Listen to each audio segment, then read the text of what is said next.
A nuestros lectores, bienvenidos a esta nueva entrada de entrevistas El Espectador. Hoy nos acompaña el historiador Ariel Sbarch, él también es docente en la Universidad Javeriana. Como en pocos días vamos a conocer quién va a ocupar la Casa Blanca, si Kamala Harris o Donald Trump, hoy vamos a conversar sobre las elecciones en Estados Unidos. Ariel, bienvenido, muchas gracias por participar. Gracias por invitarme. Bueno, creo que tenemos varios puntos que conversar, es un tema muy grande, muy amplio, que nos importa aquí en Colombia y en Latinoamérica. Pero quisiera preguntarle una cosa, Ariel, y es, la política despierta muchas pasiones aquí y en todas las partes del mundo. ¿Cómo ha visto esto en Estados Unidos en esta campaña electoral? ¿Y se le ocurre algún antecedente que nos pueda servir de referente? En general, con la polarización política partidista en Estados Unidos, parecido a otros lugares del mundo, no es único en esto, el nivel de, digamos, polarización, violencia al menos verbal, ha aumentado de campaña en campaña, pero no es un fenómeno nuevo y hay épocas de subida y de bajada de esta tensión. En la década del 60 hubo varias convenciones de partido intervenidas por activistas. Piensa en la Convención Demócrata del 68 en Chicago, en la cual los activistas contra la guerra de Vietnam irrumpieron la convención, hicieron un montón de protestas. Esa misma elección mataron a Robert Kennedy, que era candidato presidencial, que era la fija para ganar la presidencia hasta su asesinato. Así que ni siquiera en términos de intentos de asesinato presidencial, esta campaña es innovadora, pero es cierto que esto no pasaba hacía más de 50 años. Yo creo que aparte el nivel de veneno en términos del discurso político, particularmente del discurso republicano, se ha incrementado desde elecciones anteriores, sin dudas. De nuevo, esto es un fenómeno que no nos sorprende tanto. O sea, las elecciones en Colombia también son momentos de alta polarización discursiva, en el resto de América Latina también, en el mundo, además. En el mundo en general. Pero yo diría que para el nivel que venían llevando en los Estados Unidos, que ya venía en incremento, esta supera a las anteriores. Claro, usted ya lo mencionó un poco anteriormente, esta elección ha estado marcada por intentos de asesinato en contra del candidato republicano Donald Trump, por un arrinconamiento de Joe Biden por parte de su círculo cercano del Partido Demócrata, tanto legisladores como donantes, ¿no? Digamos, el peso económico de la campaña, y que, digamos, finalmente esto llevó a su renuncia y a la nominación de Kamala Harris como aspirante presidencial, que podría ser la primera mujer en ocupar la Casa Blanca en la historia de Estados Unidos. Tal vez, ¿qué factores podrían explicar que estamos viendo esto en ese momento, a pesar de que no es extraño, como usted dijo ahorita, de que suceda? Yo creo que todo lo que ha pasado alrededor de la campaña de Biden tiene que ver con que el punto débil de Biden en tanto candidato tenía que ver con su edad. Y en particular esto quedó evidenciadísimo en el primer debate entre Biden y Trump, que generó muchas dudas aún de los fieles votantes del Partido Demócrata de que el candidato era muy vulnerable a ataques sobre su estado mental, su edad. La defensa de Biden de que esto era ageism, ¿cómo lo digo en español? Como una prejuicio contra gente de mayor edad, era débil porque Trump tenía casi la misma edad de Biden. Pero lo cierto es que sacar a Biden desarticuló el frente de ataque. Los republicanos claramente querían ir a la elección contra Biden, e incluso sus quejas de que habían sacado a Biden disfrazadas como en defensa de Biden, como si tuviese un ataque a la democracia, demuestran, dejan en evidencia que tenían muchas ganas de tener una elección contra Biden, contra un Biden octogenario, digamos. Claro, digamos que un intento de asesinato contra un candidato es, digamos, un nivel de gravedad aún mayor en este contexto de polarización que hemos estado viendo en Estados Unidos. Ahorita conversábamos un poco, no ante la cámara, pero lo que pasó, por ejemplo, el 6 de enero de 2021 en el Capitolio. Es decir, ya hay unos antecedentes de unos indicios violentos en la sociedad estadounidense que se está preparando ahorita, que en este momento está votando por correo y que se prepara para seguir haciéndolo de aquí al 5 de noviembre. Es decir, hay unos claros indicios alrededor de estos hechos. ¿Usted cómo ve esto? Yo creo que lo más preocupante de los intentos de asesinato a Trump, el segundo nunca quedó del todo claro si era un intento de asesinato, pero supuestamente son dos, pero el primero evidentemente es el más preocupante, es que no movieron la aguja. Imaginemos otro contexto histórico y un intento de asesinato al presidente hubiera sido más relevante. Estados Unidos como sociedad, yo creo que está como anestesiado ante la violencia con armas, al punto tal que el intento de asesinato de Trump con uno de los rifles famosos estos, que tantos mass shooting han hecho,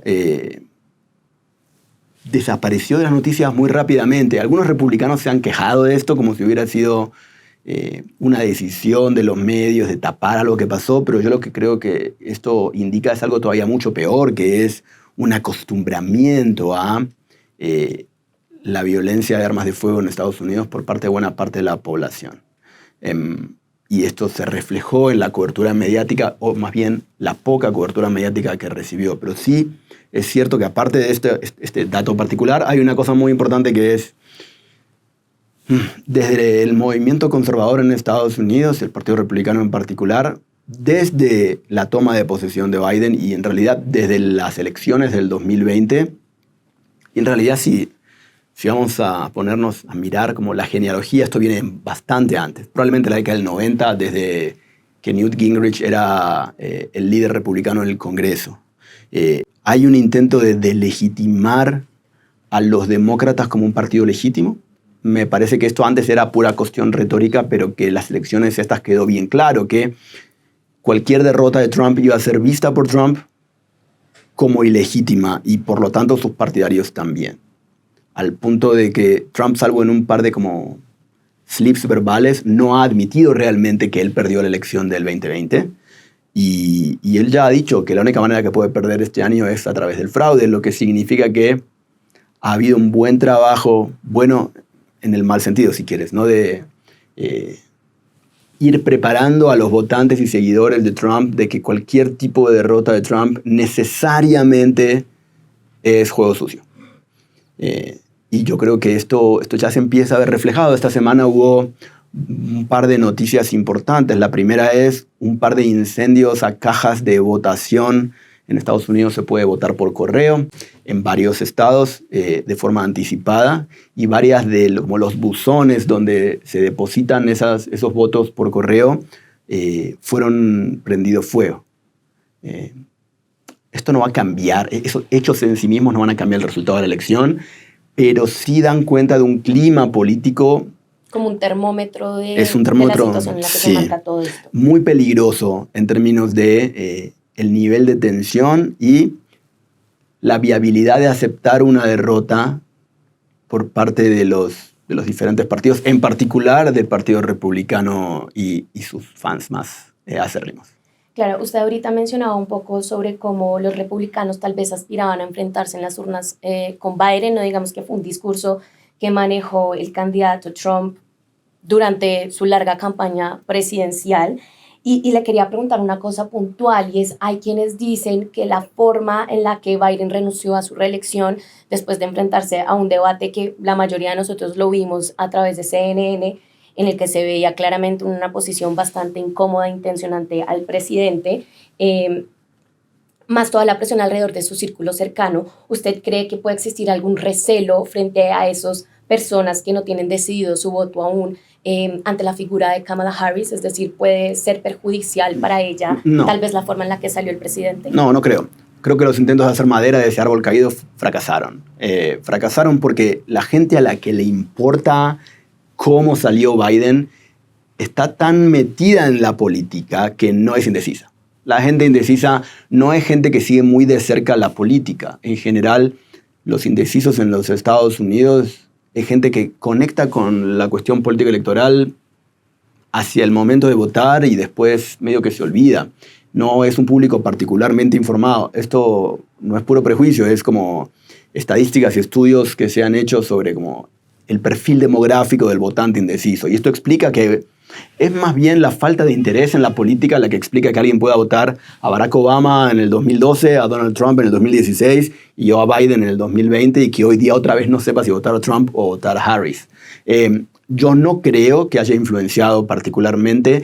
Yo sí creo que influencia en algunas cosas. Por ejemplo, cuando Biden es el presidente y el candidato, lo que él hace como presidente puede influir en sus chances de ser reelecto, y quizá no le importe tanto el impacto de sus decisiones como presidente cuando él no es el candidato. Ahora, no me consta que esto haya pasado, pero pero ese puede ser un pequeño impacto si quieres a seguir.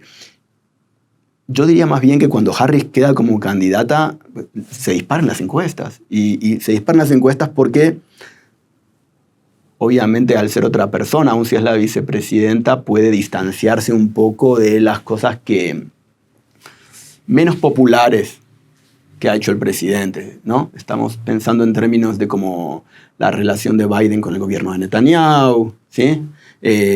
La cuestión de la economía, que en realidad la economía de Estados Unidos no va mal, pero la impresión de mucha gente sobre cómo va la economía es bastante distinta.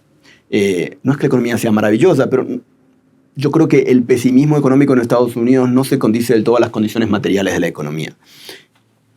Lo que ha pasado también es que la campaña de Kamala Harris se ha pegado al presidente Biden por completo. O sea, no han aprovechado la oportunidad para distanciarse y redefinirse como campaña, sino que básicamente han declarado a través de muchas entrevistas, de sus documentos, de qué cambios van a hacer, Claro, pero de que son lo mismo. Eso no tendrá un poco que ver con que, bueno, Kamala Harris fue congresista, pero tal vez la apuesta era heredar no solo, digamos, los fondos que donaron los que apoyan al Partido Demócrata, sino también esa base y esos votos que Biden obtuvo en las elecciones pasadas, tal vez un poco tiene que ver con eso. Pero a mí no me consta que puedan retener los votos, ni siquiera me consta que Biden hubiera podido retener sus mismos votos.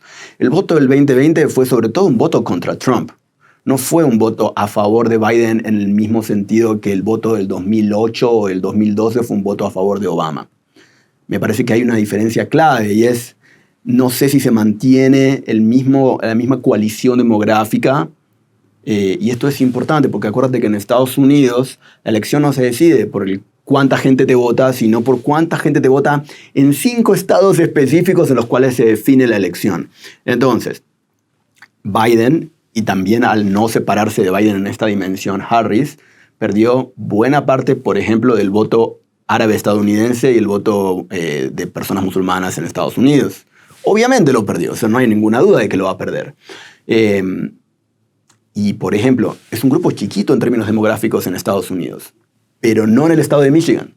Entonces, el estado de Michigan, ese grupo demográfico es clave para que los demócratas ganen la elección en ese estado. Y si no van a salir a votar a Trump, pero pueden no salir a votar. Y si no salen a votar, quizás no ganan ese estado que es clave para llegar a los 270 electores que hace falta para alcanzar la presidencia. Y en medio, digamos, de este panorama que cada vez parece ser más complicado y difícil de entender, además de que es una elección ya reñida y está cantado eso desde hace muchos meses, ¿cómo explicar que en ninguno de los dos partidos surgieran otras figuras para ser candidatos a la presidencia de Estados Unidos? Tal vez lo que le quiero preguntar, Ariel, es ¿qué dice esto de la sociedad estadounidense y del tipo de liderazgo que se está gestando ahorita en el país? No, yo creo que esto habla más del sistema político electoral que de la sociedad, porque que no saliera ningún candidato a desafiar a Biden tiene sentido porque Biden era el presidente, y en general cuando hay un incumbent, ¿cómo se dice esto en español? Cuando hay un presidente ya sentado en el salón oval, en la oficina oval, pues no le aparecen candidatos insurgentes dentro de su propio partido. En general el partido se aglomera detrás del presidente. Y a Trump le surgieron un montón de gente que le trató de competir, pero Trump tiene capturado al partido republicano.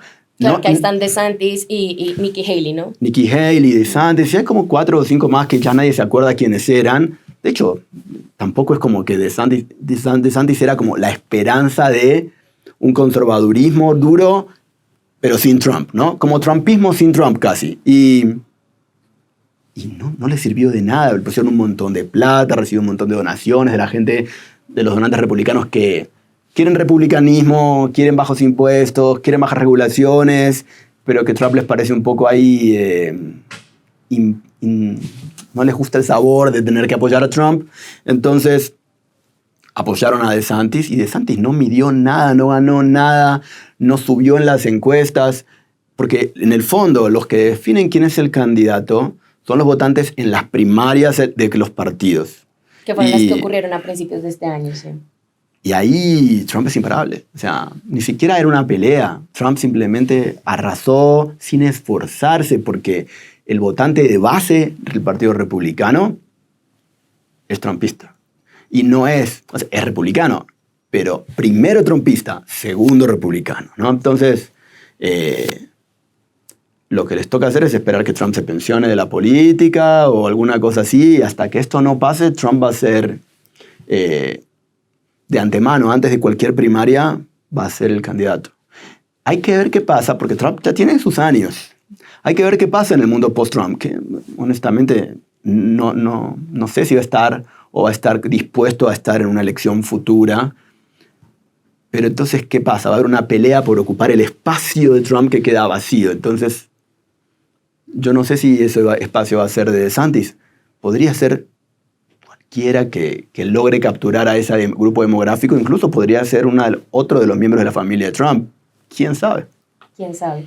Todavía hay muchas preguntas sin respuesta en medio de todo esto, pero usted mencionó algo ahorita y creo que es válido traer un poco estas elecciones a lo que nos compete a nosotros como región latinoamericana y bueno, como Colombia siendo también un país que estratégicamente es importante para Estados Unidos.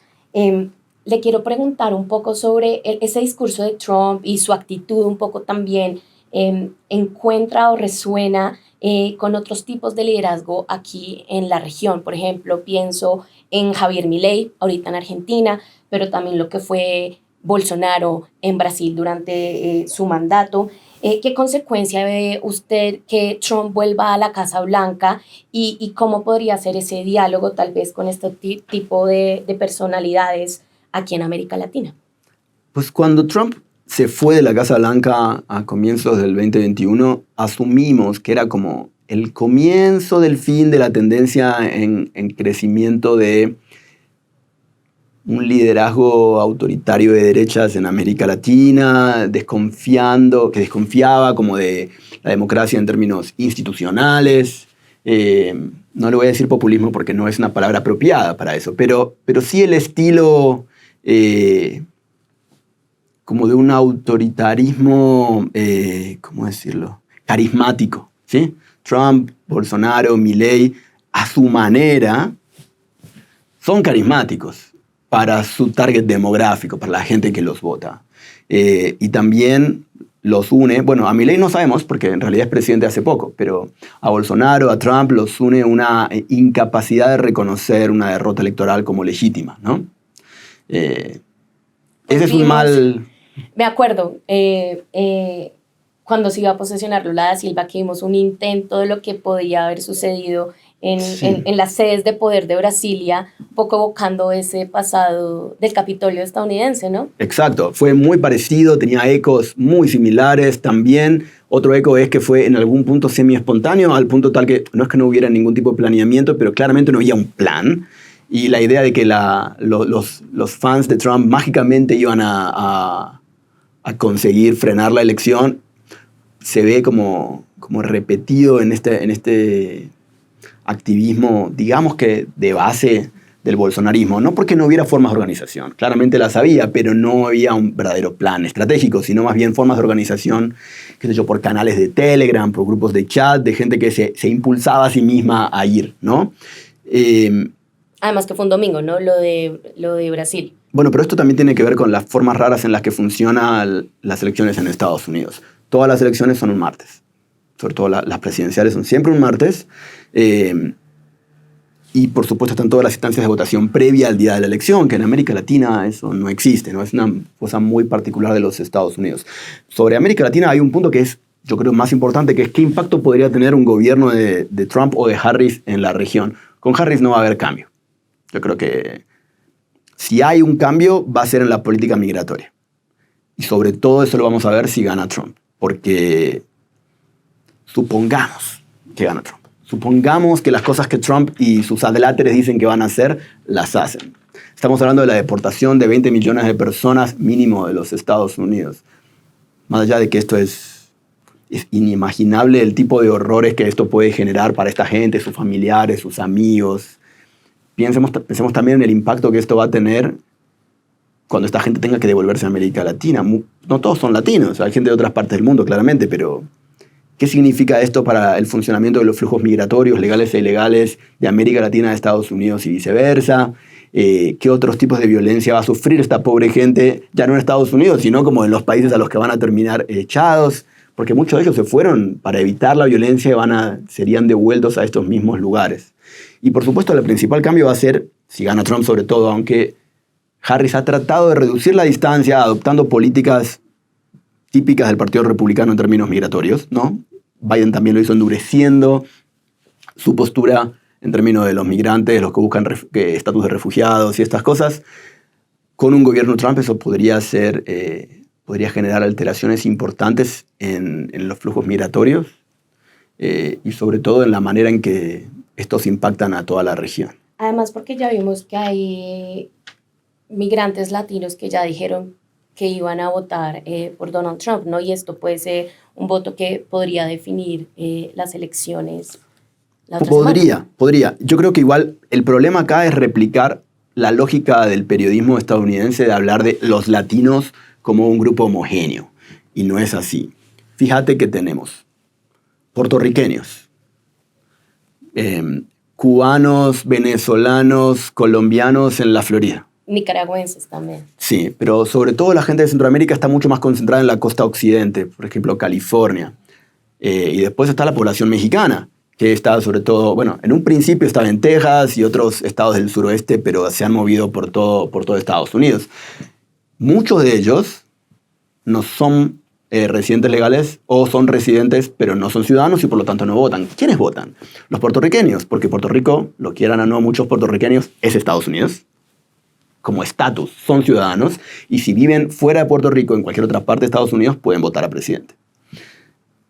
Todos los latinoamericanos, caribeños que hayan migrado y obtenido estatus legal como ciudadanos, ya sean los cubanos que instantáneamente lo logran de llegar a Estados Unidos o los que lo consiguieron a partir de como el enorme camino esforzante, más fácil y rápido si hay plata y menos fácil y rápido si no hay, que lleva a la ciudadanía.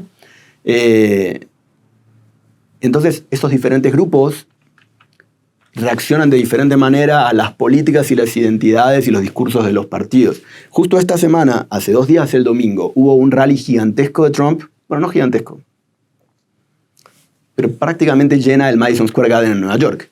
Y buena parte del discurso era extremadamente anti-inmigrante, incluyendo un comediante que trajeron, no muy bueno, pero lo trajeron, y que no hizo sino burlarse de los puertorriqueños.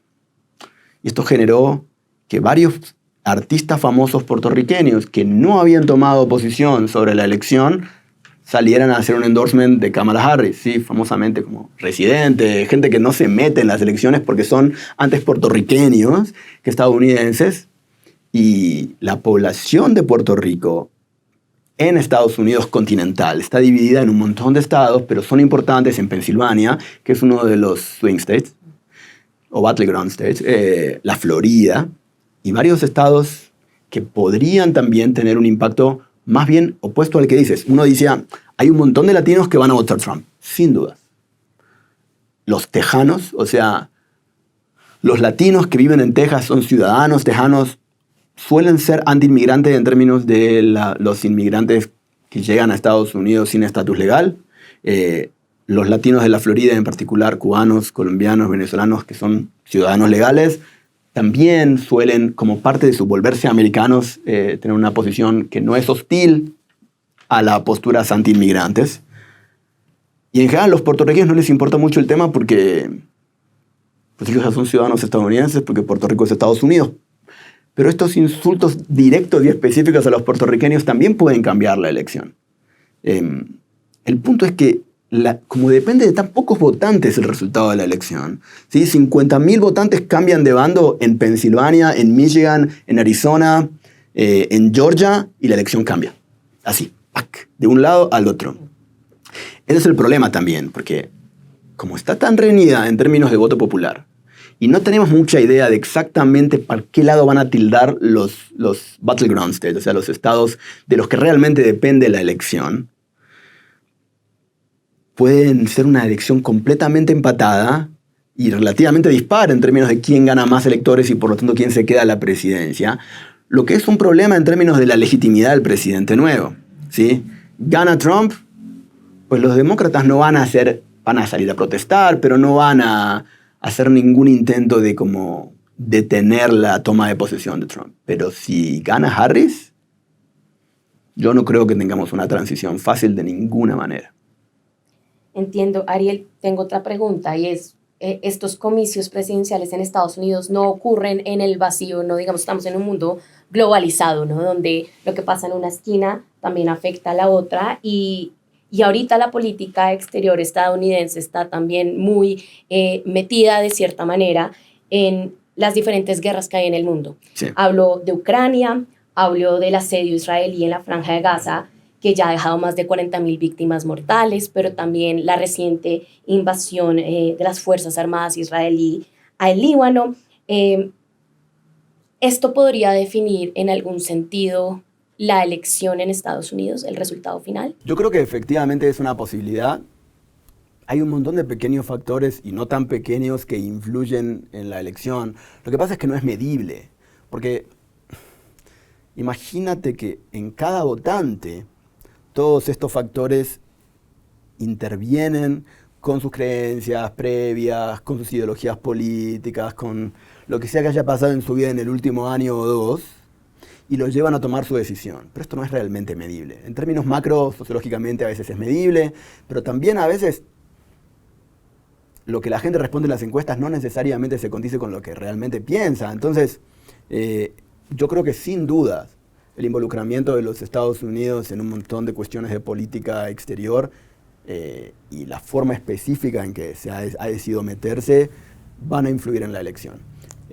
Como te decía, yo creo que esto se va a ver particularmente en algunos estados específicos que tengan un perfil demográfico, como decíamos, que tienen un poquito más de población árabe, un poco más de población musulmana, pero tampoco vamos a asumir que el único grupo demográfico que va a reaccionar con lo que está pasando en Israel-Palestina son necesariamente o judíos estadounidenses o musulmanes. Yo creo que esto ha movido a un montón de gente. Lo que pasa es que no sabemos exactamente cómo, en cuánta medida ha realmente influenciado tanto para que cambien su voto, ¿no? Esto no hay manera, o al menos yo no he visto ningún estudio que trate de resolver eso, y si aparecen van a ser ex post facto, o sea, mucho después de la elección. Claro, pero ¿se le viene a la cabeza algún tipo de antecedente en alguna otra campaña en Estados Unidos donde algo así de política exterior de Estados Unidos equilibrara las fuerzas electorales de alguna manera hacia un lado o hacia el otro? Uy, sí, yo creo que, pues más allá de que esa elección ganó arrasando Reagan en la elección del 80, la cuestión de la toma de los rehenes en Irán con la revolución iraní fue clave. Y la incapacidad del gobierno de Carter de resolver la toma de rehenes, en parte por intervención política de la campaña de Reagan para que no se resuelva a tiempo, pero lo importante es efectivamente eso generó un enorme ángulo de ataque contra Carter, y aparte porque el estatus de los rehenes, qué pasaba con los rehenes, salía en las noticias todo el tiempo. Eso claramente influenció en una elección que igual aún sin eso ganaba Reagan. Pero yo creo que también hay que entender que el ecosistema mediático en estos conflictos es distinto. En particular, la manera en que los medios hacen cubrimiento, los medios estadounidenses hacen cubrimiento de lo que está pasando en el Medio Oriente ahora, significa que hay un montón de cosas que la gente que solo ve la tele un poquito quizá no se entera mucho. No está en el noticiero constantemente de la misma manera en que estaba la toma de rehenes que discutíamos recién. Y otro punto sobre esto es que sí es similar, es que Trump ha contado públicamente, porque no tiene mucho filtro de qué debería y no debería decir en público, que ha hablado con Bibi Netanyahu y que habla seguido, en parte para que no se resuelva este conflicto antes de las elecciones.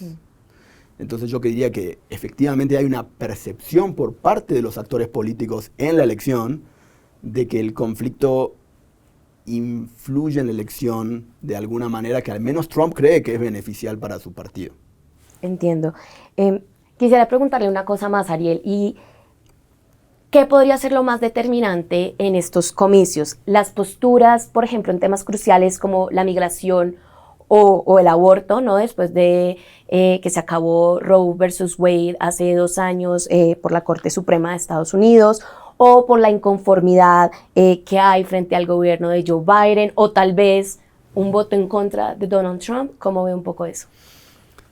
Uy, eso es muy difícil. Es casi hacer futurología o presentismo, pero futurológico, porque no hay manera de saber cuál va a ser el factor más importante. Lo que me llama la atención es que el gobierno de Harris no le ha estado martillando todo lo que yo esperaba que iban a martillar, la cuestión de la autonomía reproductiva de las mujeres y la cuestión del aborto.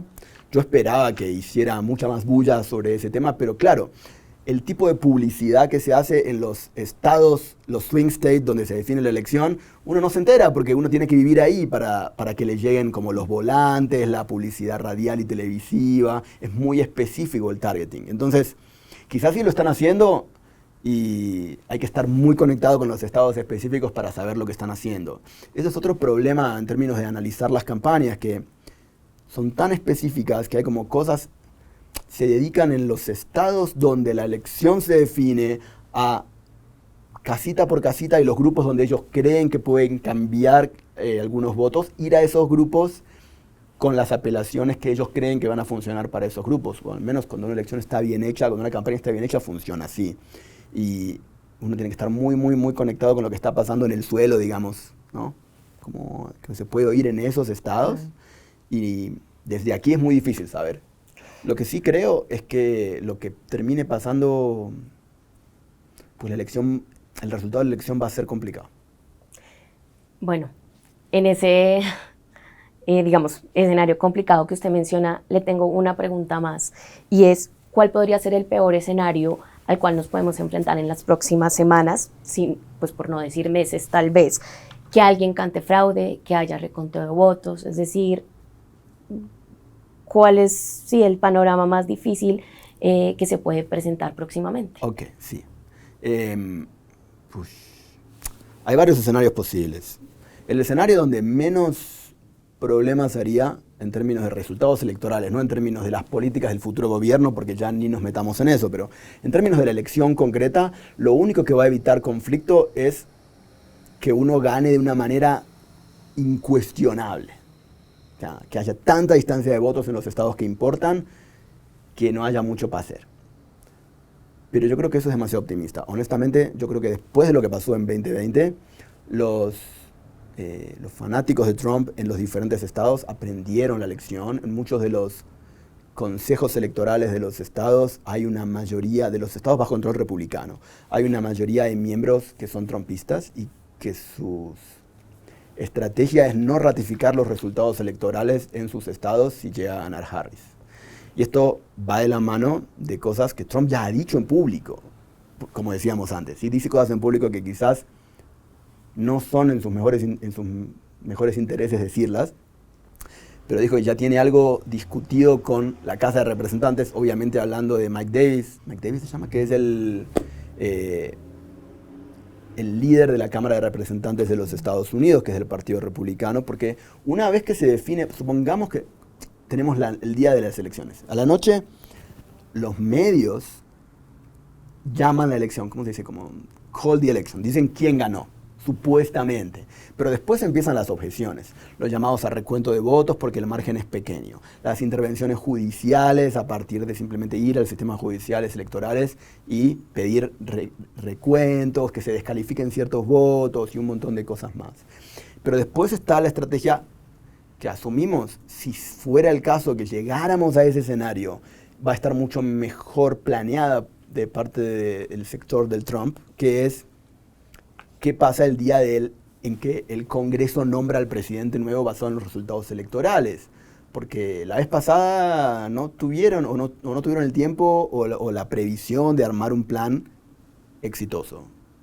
Pero si llega a ganar Harris, y llega a ganar por poco, que es lo más probable si gana Harris que sea por poco, y que si gana Trump también sea por poco, pero si gana Harris por poco, y esto no se logra boicotear de alguna manera en los estados, las posibilidades de que en el Congreso de los Estados Unidos, en particular en la Cámara de Representantes, con mayoría republicana, se desconozcan en alguna medida los resultados de ciertos estados y que la elección termine como una elección empatada en la que nadie llega a 270 por estas descalificaciones. Si eso pasa, la elección queda en manos del Congreso. Nunca ha pasado, pero puede pasar. Está en la Constitución como mecanismo de resolución. Y esto es asumiendo que no se mete la Corte Suprema, que ya lo hizo antes en el 2000, entonces no es como un escenario inconcebible. Y esto sin hablar de la violencia política posible si llega a pasar. Ya vimos que es más que perfectamente concebible que si los resultados son adversos a Trump, Trump no reconoce su derrota, llama a sus seguidores a organizarse para defenderlo a él y a la elección y al partido, pues ya ahí no sé quién tira los dados. Pero no sería el mejor escenario en términos del mantenimiento del orden institucional y democrático. Bueno, pues Ariel, muchísimas gracias por Gracias a ustedes. aceptar esta invitación a Entrevistas El Espectador, a nuestros lectores que están conectados en este momento. Gracias por seguirnos y por estar al tanto del cubrimiento que desde el periódico y la sección internacional estamos haciendo de las elecciones en Estados Unidos. Así que nos vemos en una próxima oportunidad.